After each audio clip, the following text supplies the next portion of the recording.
राष्ट्रीय आरोग्य अभियानमध्ये काम करणारे नर्स स्टाफ आणि कर्मचारी हे मागील 23 दिवसापासून संपावर गेले असल्यामुळे अनेक नागरिकांना खूप त्रास होत आहे। आमच्या सोबत डॉक्टर गबने आहेत। सर, काय सांगणार, मागील 23 दिवसापासून नर्स स्टाफ आणि कर्मचारी हे आंदोलन मध्ये बसलेले आहेत, आपल्याला आपल्या रुग्णालयात काय त्रास होत आहे?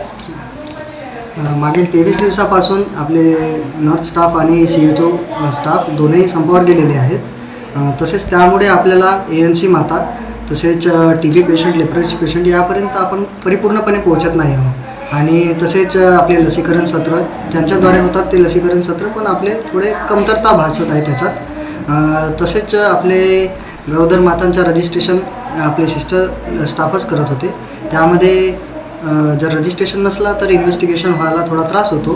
त्यामध्ये आता रजिस्ट्रेशन व्हायला थोडा त्रास होत आहे, तर त्या गरोदर मातांचे इन्व्हेस्टिगेशन म्हणा, सोनोग्राफी म्हणा, ते कमी होत आहेत, म्हणजे आता कमी व्हायला लागले।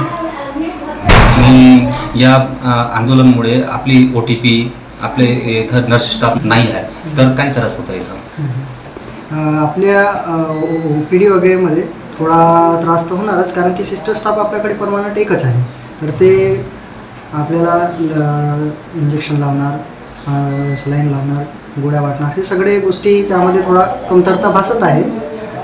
रुग्णांना थोडा त्रास होत आहे, वेळ थोडा वाट बघावं लागत आहे, त्यामुळे थोडा उद्रेक होण्याची शक्यता असते, पण आता सध्या व्यवस्थित आहे। जर आपल्याला इथं रुग्णांना आपण जर जास्त त्रास होईल आणि जास्त वेळ लागेल, त्यामध्ये एखादा क्रिटिकल रुग्ण आला तर त्यात नर्स स्टाफची कमतरतेमुळे थोडी रुग्णाला त्रास होऊ शकते आणि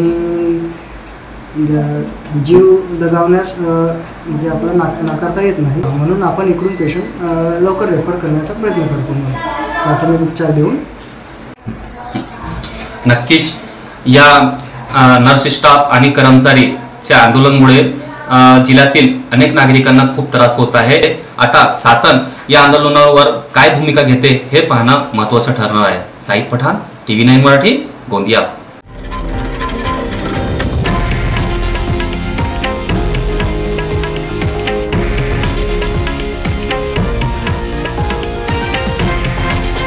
हे आहे देशातील नंबर 1 न्यूज नेटवर्क आणि आपण पाहत आहात TV9 मराठी, एकमेव।